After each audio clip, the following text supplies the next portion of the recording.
Yes, TV season has begun. There are 4 to 5 shows that we will be covering here on the With Mates podcast, and we are beginning here on Amazon Prime. We are here for season 4 of welcome one and all to the With Mates podcast.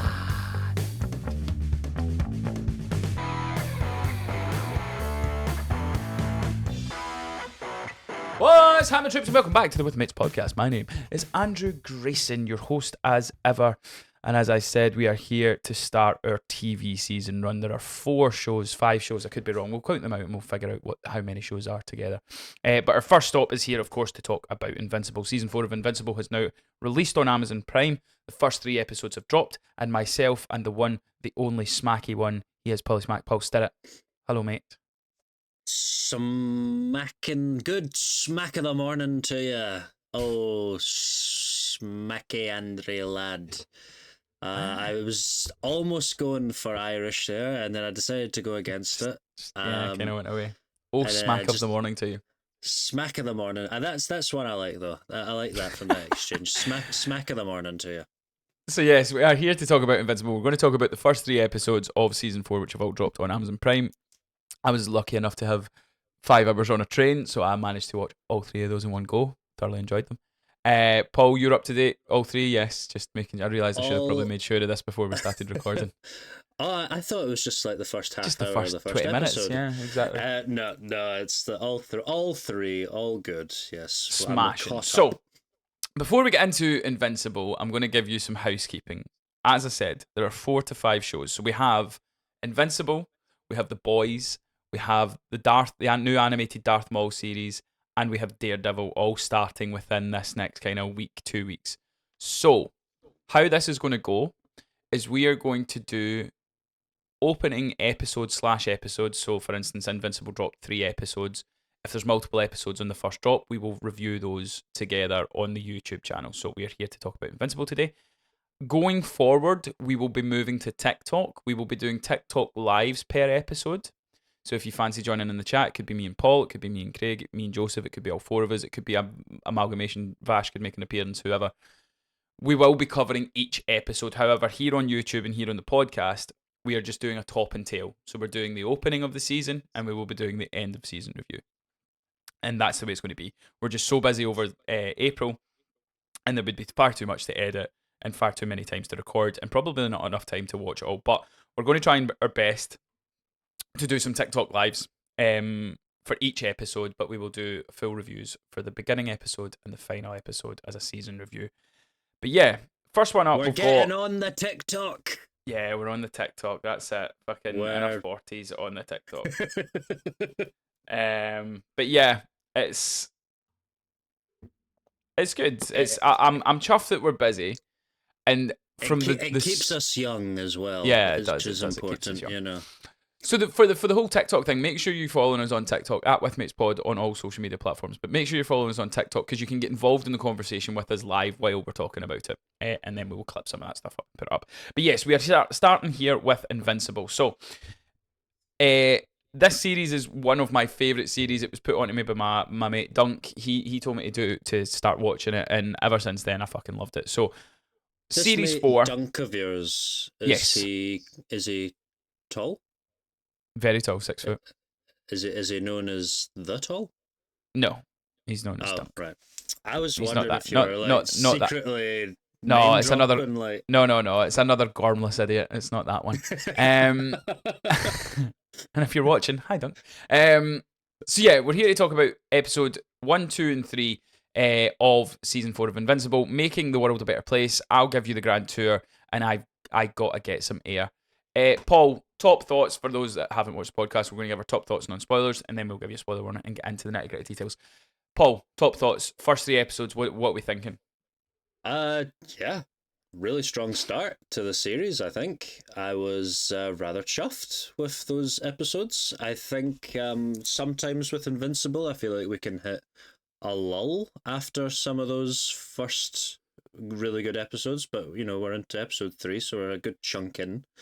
And Nice. yeah, I feel like there's still a good story to be told, and they've started us off with a pretty strong start. So yeah, no, overall I was pretty happy with those. Nice. So, what I will say is, I think episode 2 might be one of my favourite episodes ever of Invincible. I loved that episode. Interesting. I think all the episodes were good. I think episode 1 and 3 were also very, very good. And at no point, again, especially like I'm really bad for like being on my phone and stuff, but I was on the train. So I tried to put my phone away and just watch the show and stuff. Kept my attention the entire time. It was like 3 hours, just under 3 hours, between 2.5, 3 hours worth of content. I I loved think it. two But had a really good structure to it. Like it yeah, was just the way. yeah. And again, so semi spoiler, but not really. It was a flashback, or it had flashback aspects of it. But Mm.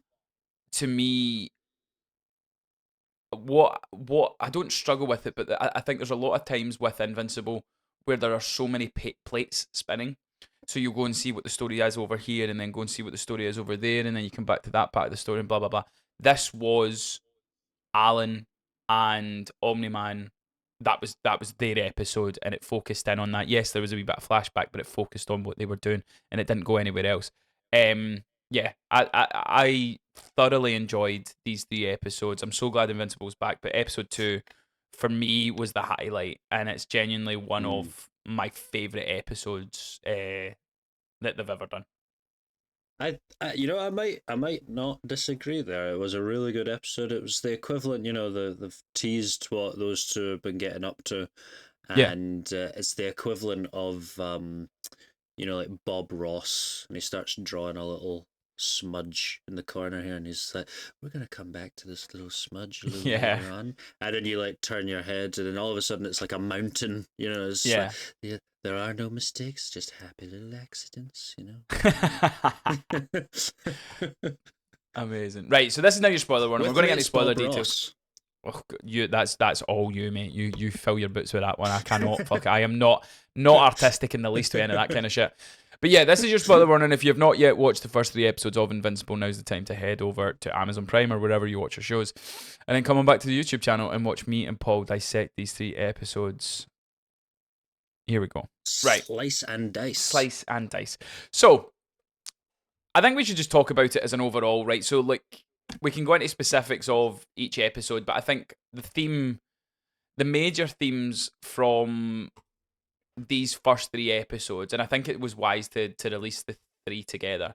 The major themes are obviously Mark worryingly is starting to show signs of being his dad, like having that old heel turn. There's a lot of problems I could solve by just Mm, caving this guy's head in. yeah. And yeah, that's looking like the good option here. Yeah. But that's it. We'll obviously. I think we can talk about that across the 3 episodes. So that's the way I think we'll do Mm. the reviews. We'll just talk about the main themes, and if there's anything else that we've not maybe spoken about. So the main themes is Mark through the episode 1 and episode 3. You see him kind of having this like dark turn. You've also got. He's I always forget. brooding and quiet, and he's just really in his head as well, and he's like, I just want someone to talk to, but everyone else is going through their own shit and they can't talk to him, so the only person he can talk to is the one guy he hates, and is, oh yeah, yeah, yeah, yeah. You've also got Um, Eve is having some performance issues. I Um, know, she's they're melting away. Gooing or whatever. Gooing. What else? No, Gooing. wait, isn't it called gooning? Gooning? Mate, you could be making me say something that I don't want to be saying here, right? So let's not do that, right? It was gooing, and because I know what that means. So yeah, you've got Eve. Eve's having performance issues. She's having her own Spider-Man too. There was some interesting stuff because I remember when we reacted to the trailer, we seen that Invincible was like had robotic stuff, but it seemed as if Mm. that was more like a cast from the looks of things when he was fighting and Yeah, stuff. a robot cast. Many returning villains. We've had the squid face people were back. The dragon was back. We got the introduction of the dinosaur. I Dinosaur don't know what lad. he's called. Dinosaur man, dinosaur lad. There's stuff going on with Bulletproof. There's stuff going on with Rex. So there's lots of plates spinning, but the stuff I want to kind of focus on is the Mark storyline. We'll talk about that first, and then we'll get into episode 2. So what are your thoughts on how they're delivering this? I love the kind of the moment I really liked is when when he's justifying it by going, look, if I'd have ended this straight away, we wouldn't have as many issues. And that's the funny thing about watching this is like every other day it's just like invasion, giant millipede, Yes. fucking death ray. Like like these cunts do not get a break. It's so bad. It's all the time. Um, I mean, it's kind of that Daredevil Punisher argument, isn't it, Yeah, from the season 2, yeah, where he's like, you put him in jail, they come right back out. I put him down permanently. yeah. And I guess he's seeing the benefit of sort of Punisher's side of it, but then there's also always Morality that of it. morality, and is he going to be something entirely different if he starts Yeah, doing that by the end of it? So it's yeah, definitely cool, and you can definitely feel Cecil's like anxiety, just like yeah. he just punched a guy's head clean off. But this was the moment that kind of stood out to me though. Is like you can still see him like kind of debating. So it started off with Tyrannosaurus Rex. I need to look up his Mm, name, but like it started off with him. He transformed back into a human, and he's like, I can't control it. It's not me, and blah blah blah. And you can see he had to be stopped with that. I mm. love. Obviously, the Spider-Man trailer came out. Our reactions up online just now if you haven't already seen it, and there should be another video where we break down the trailer. But a lot of stuff's been coming up on my feed just because I've been tweeting out and Instagramming out about Spider-Man and stuff. And there's a lovely little animation thing that I've seen where it's Spider-Man's fighting someone and somebody's doing the voiceover, and it's essentially him just saying, I'm tired, I want to eat, I want to sleep. And this guy just keeps coming. Is there any way I can just like leave this one out? And there was I've aspects of that with Mark as well that I really enjoyed. What were you gonna say? I've seen that little animation you're talking about. Yeah. It's really So good. Yeah. it's really cool, and it's a big reason as to why I love Spider-Man, and you're seeing similar aspects as to who Invincible is in the same where he's like, no, I have to help because if I don't help, people will die and stuff. But then you get the other side of it where he is the line that stood out to me the most out of these two episodes was when Cecil and what's his name? He's assistant Donald. When Cecil and Donald are Donald's. standing after he's just fucking decapitated the squid man, and there is this big like countdown, and you see he does hold and he looks to see, and this wasn't him just doing it because it was the right thing to do. This was his last resort. He apologized as he did it, so you can still see there is that fight and that morality to do to try not to kill innocent people and that kind of thing. But however, he was put to the point. And it was a Donald turns around to Cecil and says, "You would have done the same thing." And he went, "Yeah, but I'm not him." And I love that because that's when these characters are so layered. Like Cecil to me is one of the most interesting characters. Like he's obviously Mm. spent the first couple of episodes trying to get the team back on side and try to convince Mark. He's like, no tricks, all that kind of stuff.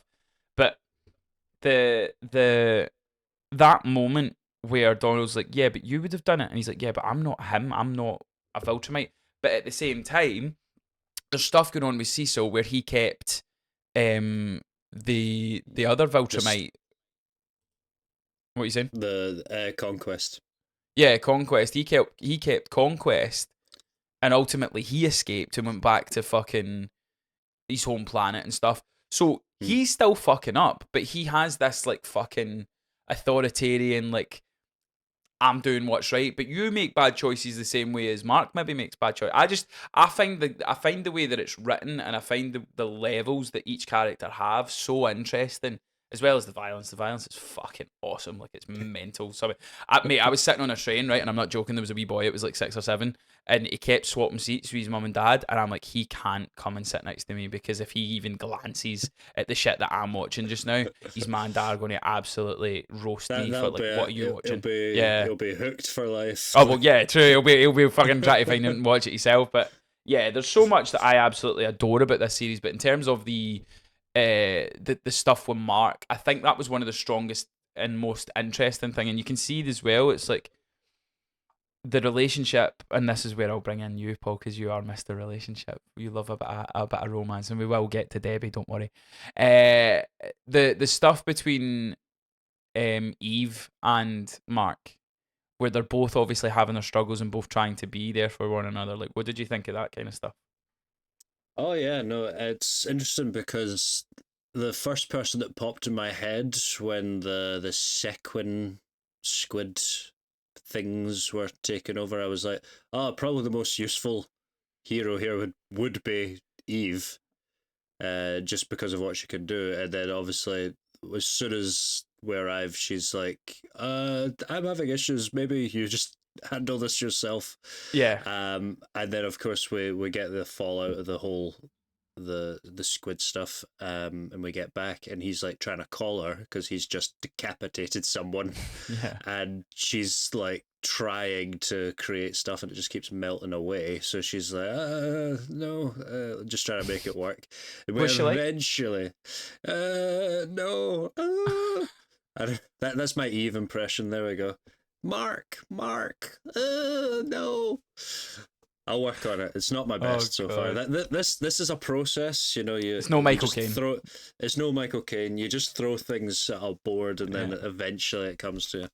But she has definitely, like, I kind of clocked it straight away. I was like, I don't think they're doing Spider-Man 2 here. I think she might have another reason why our powers are going haywire, and we of course find that out in the. Is it the third episode we find that out in? Find what out? The fact that she's pregnant. Oh yeah, fuck Yeah. yeah. Do you think that's why our powers are fucked up? Oh, 100%. Yeah. Oh yeah, Like, that's a good point. I never actually thought of that. That's when you were like, when we found that out. I was like, found what out? Yeah, no, that could be a shout. the big twist. Yeah, no, I was fucking 4 hours deep on a train at that point, man. I was lucky if anything was sticking in my head at that. Now, the question I want to pose, Go on. to add a little drama in here. Do we think it's Mark's? Yes, of course it's Mark's. What are we talking about? No, it's Rexy's. Like, what are we saying? Well, I don't know. I'm just throwing in Mark's. some spanners here. But no, I did like everything that they were doing here. Like, they both kind of need each other, and right now there isn't really an issue.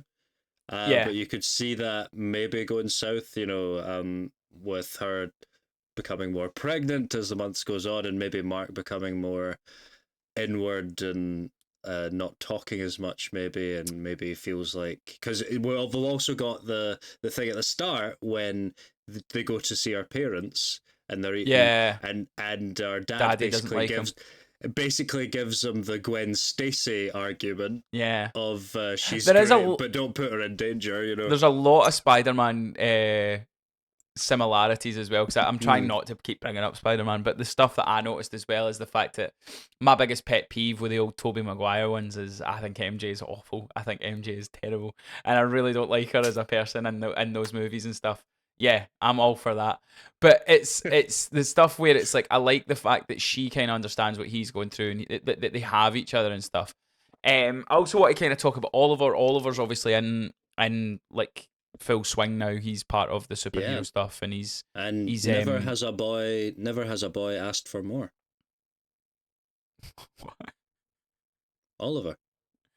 You're such a dickhead, man. Honestly, I'm not quick enough or fucking awake enough to be picking up these fucking references. Shut the fuck up.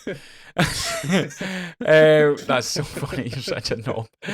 But yeah, I actually like what they've done with that character. He seems like he was a wee dickhead in the last kind of series, and whereas he's obviously a wee bit more mature, and the stuff where he goes to fight the he doesn't realize it's a dragon, but the first when he goes and fights the dragon and he's calling Mark for help, and then I love that they team up together. But you can see how stretched Mark is. Mark is fighting the aliens and the squid people, and then he has to go help his brother fight the dragon. Again, there's so much happening on this planet. I don't know why they don't just like fucking control alt delete and just like yeah, exactly, move planets. But yeah, like all that stuff with Mark and Oliver. Do you want to talk about Debbie? Oh, I do, but before I do, I just wanted to quickly point out I quite liked all the stuff between Titan, the dragon face, that was his name, right? Dragon face. Am I just making that up? And Android head. I think we all know who I'm talking about. I'm not entirely sure if that's the right names. Say again? I know Titans, right? It's Titan, Dragon Right. Face, and Right. Android Head. Is that it? It can't be. Wait a minute, I'm really Robot looking up. Head? But they were episode 3, weren't they? Yeah. They were all in episode 3. I liked their little Machine Head. Machine Head. That was it. I knew it was Yeah. something like that. Something silly. I'm sure it's Dragon Face as well. I don't. Maybe I'm completely pulling that out of thin air, but I liked Monster Girl. Monster Girl. Let me see. I'll find it if it's Dragon Face. Robot. If it is Dragon Face, that's hilarious. But no, it's Mr. Liu. Just Mr. Liu. Oh, good.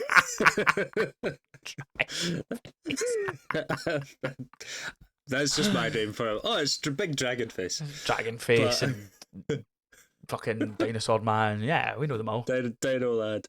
But I liked their little interactions, and I like the attack on Titan's family. Like it looked like the Shredder. I'm pretty sure that's what it was supposed to be. But he obviously had some kind of magnetic powers. That was a really cool fight.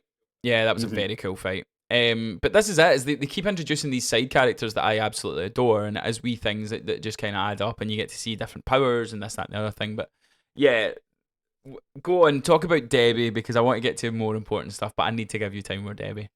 Oh, well, you're letting me eat here, right? Stop talking like that. We're in our 30s.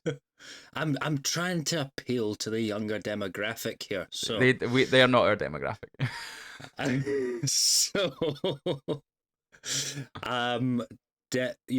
know you said episode 2 is maybe your favorite episodes, and there was a lot going on.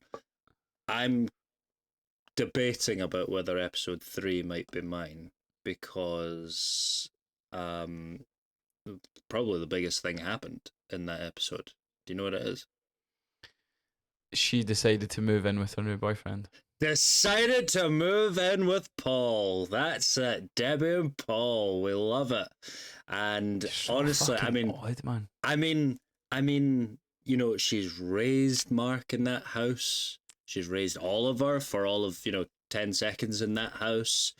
There's a lot of history there. And it's a big move, moving in with someone new. And it feels maybe a little too soon, but also a little right. So I'm sure I'm got big hopes for Debbie and Paul as they move into the house. And, like we've even had a glimpse into, Debbie as a person. Paul and Debbie are in a full relationship. Norma and Mark and Oliver seem quite cool about it all, Oh, you're talking about Debbie banging? Yes, Debbie banging. Yes, it's like they talk about that, and Mark and Oliver seem like remarkably mature about the whole thing. So, well, the Oliver, weirder thing that was Oliver seemed a lot more okay about it than Mark did, and he was very like. There's a line where he's like, "Oh, you almost make as much noise as Eve and Mark do," and I'm just like, that's kind of weird, because in my head, why are you listening? That's not a matter of I've overheard. That's you going, voice levels. Odd little fella. Would be doing everything in my power to unhear or not hear in that situation, but go for a walk. Fuck. Or go for a fly. Go for a fly, exactly. Go for a fly. Yeah. Anyway, yes, no, Debbie looks like she's on for quite a roller coaster this season, and we all saw the trailer. We all know what's coming. Will that get in the way of her and Paul in our new house? I don't know. But honestly, I'm on the edge of my seat for this stuff. I think we've had a lot of good Debbie content so far. I'm here for even more as we go further into the season. Right, that's enough of Debbie talk. Let's talk about episode 2.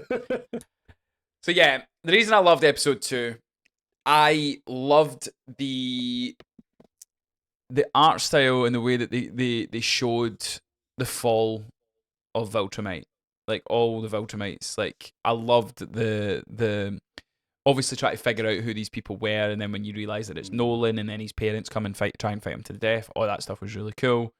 And then you find out about the Scourge virus thing, and like all that was really cool. And the way they kind of the time that they took to reveal that billions. This is why there's only 50 Viltrumites left.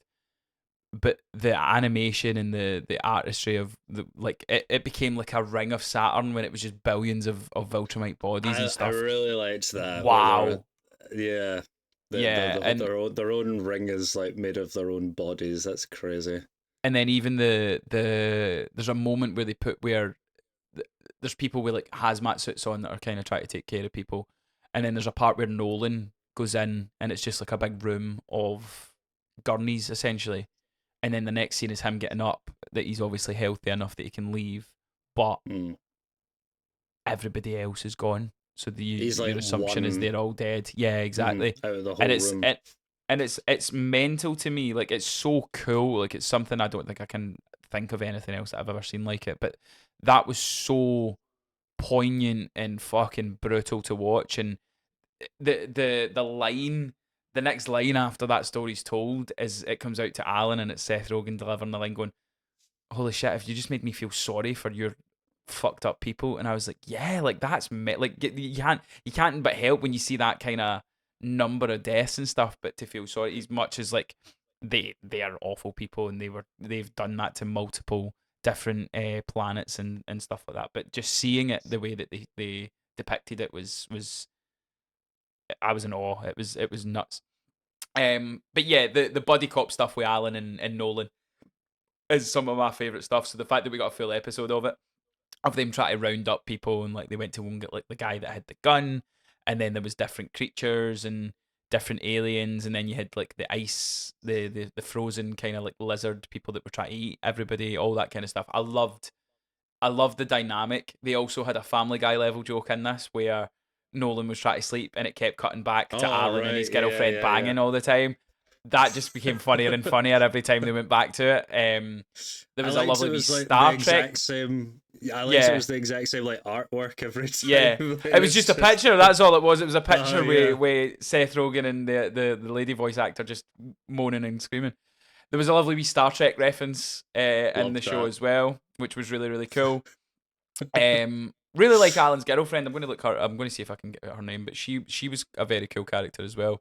Hmm. Um, I but loved the yeah, reveal that it could have had his own room the whole time, and it was like I just thought you yeah, were in like a three-way a thruple. relationship, a throuple. Yeah, but yeah. Oh, Troy Baker was one of the Viltrumites. That's cool. Love a Oh, bit of that's Troy cool. Baker. But yeah, like the all that stuff for me was phenomenal. Loved this episode. The pace of it was great. I loved the buddy cop aspect of it between Alan and Nolan. Loved the opening flashback, and I yeah, even the twist at the end when we found out that Optimus Prime was the one that had that made the what? The Scourge virus. Yeah, Yeah, you, Optimus Prime. yeah. That's the guy that voices Optimus Prime. Oh, I genuinely thought you had like a A pirate malfunction copy there. where it just come out, Or come on. some, No, or the guy that some, voices, yeah, the guy that voices I Optimus Prime.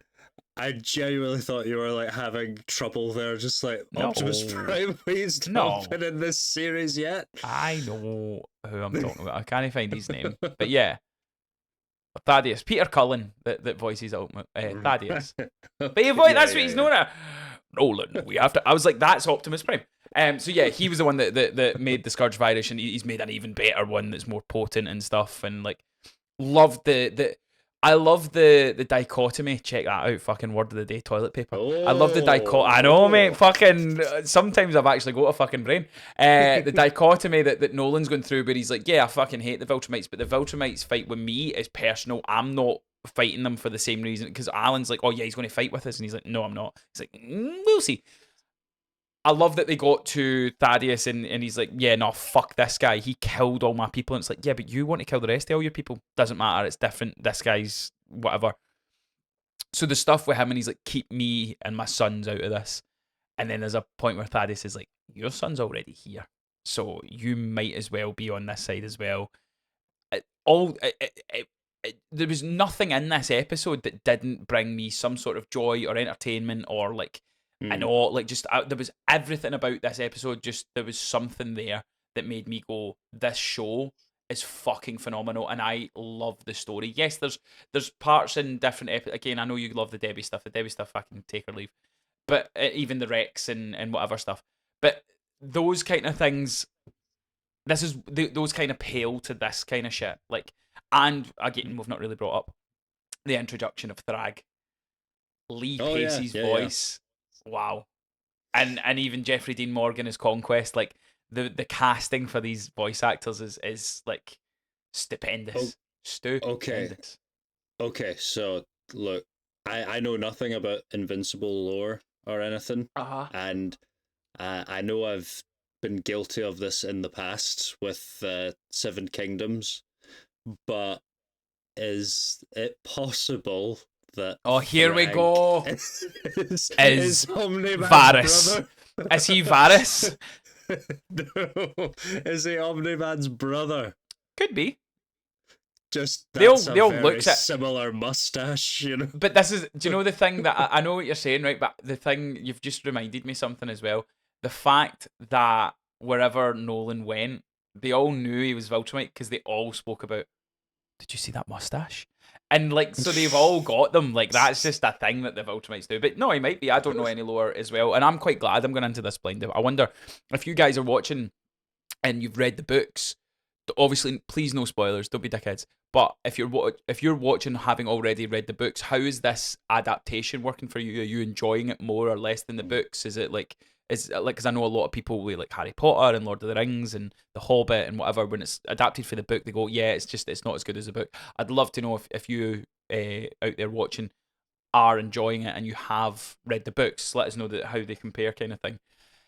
But yeah, the episode's fantastic. Love the Conquest stuff. I don't know if this was episode 2 or 3, but there's a bit where Conquest goes up to Thrag and he's like, oh, I failed. So gonna like kill me in the most humiliating way in front of everybody so that they know not to be as bad as me. And he's like, yeah, no, I'm not gonna reward you for failure. And I'm like, wow, this species are fucked up.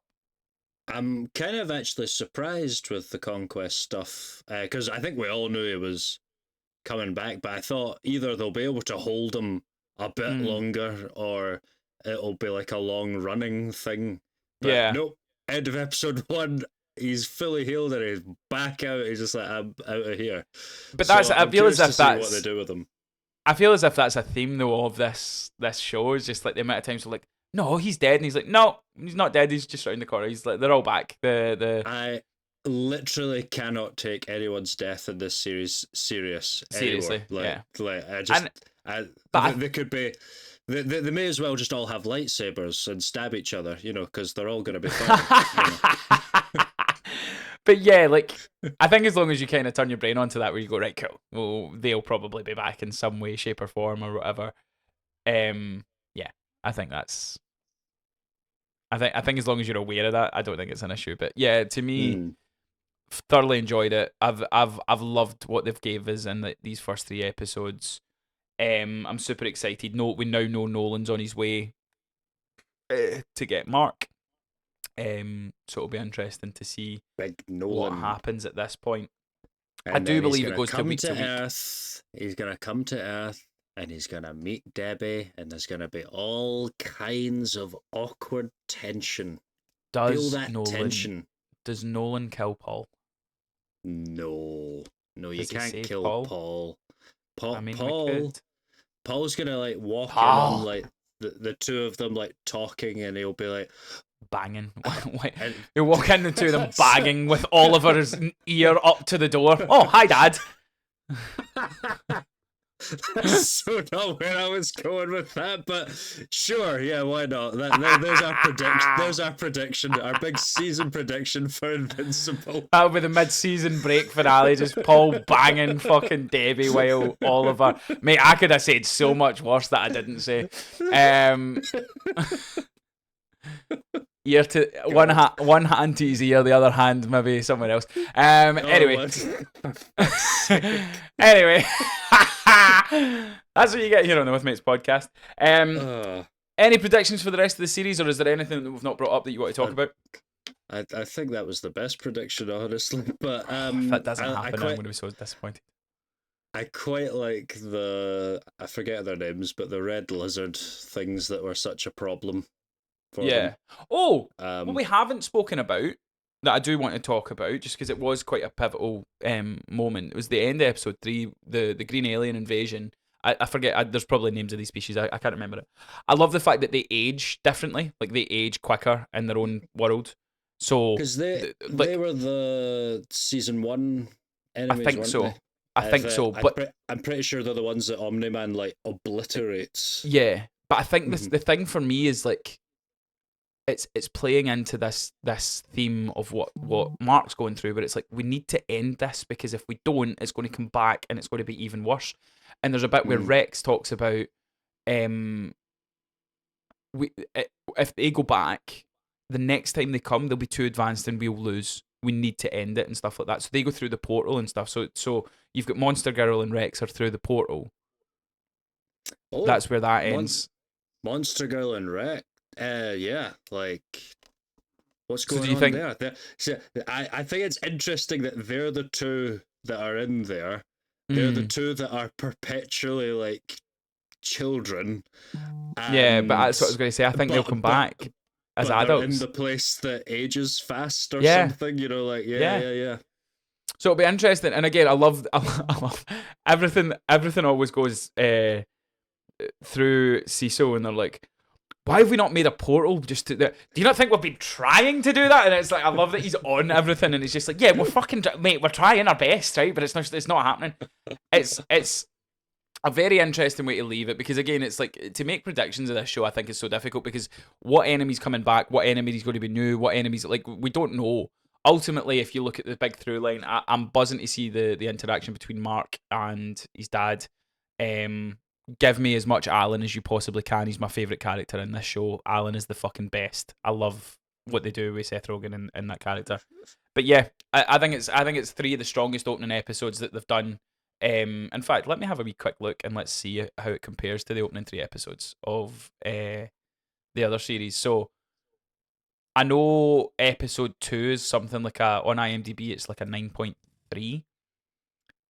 So the first 3 episodes of season 1 was a 9, an 8.4, and an 8.1. First of episode or series 2 is 8.1, 7.2, 8.1.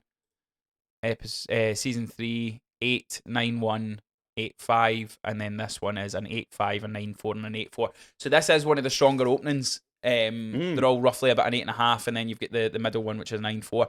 Oddly enough, episode 5, which is 2 away, which comes out on the 1st of April, has already been rated an 8.9 on Ooh. IMDb. So I don't know if that's maybe just reviewers have already seen it. It's got 43 reviews already. But yeah, it's such a strong opening for the series. Thoroughly enjoying it. Paul, I'm assuming you're the same. Yeah. No, I think you might be right with the the episode 2 being one of the best episodes. I thought it was just a really good one. I did like episode 1 as well, though. Like Yeah, I me too. like the sequins as an enemy, and they're got to try to contain them, and then Mark's put in the sort of impossible position. And in episode 3, we kind of see the sort of fallout from that. So yeah, no, I thought overall the first 3 episodes have like a pretty good arc. I just hope they can keep it to that sort of So standard. here's my question to you. We can't really predict Invincible because it's fucking unpredictable. But what we could do, just for fun, is where do you think now? Invincible's obviously got an unfair advantage because we've seen the first 3 episodes. But where do you think? And I think we might do a wee video of this after we've seen all 4 series first episodes. 1 to 4. Which series do you think you're going to enjoy most? Ooh. So you've got Invincible, I Darth Maul, Invincible. Shadow Lord, The Boys final season, and Daredevil. Which is again, they're all getting really good buzz. Okay. Quick breakdown. Daredevil surprised me big time, but and it was great. I thought it was going to be crap, and it actually ended up being really great. Boys, I feel like it's been on a bit of a Down. decline. Yeah. with every. So I'm hoping it's good, but Mm-hmm. it might actually not. I don't know. Maul.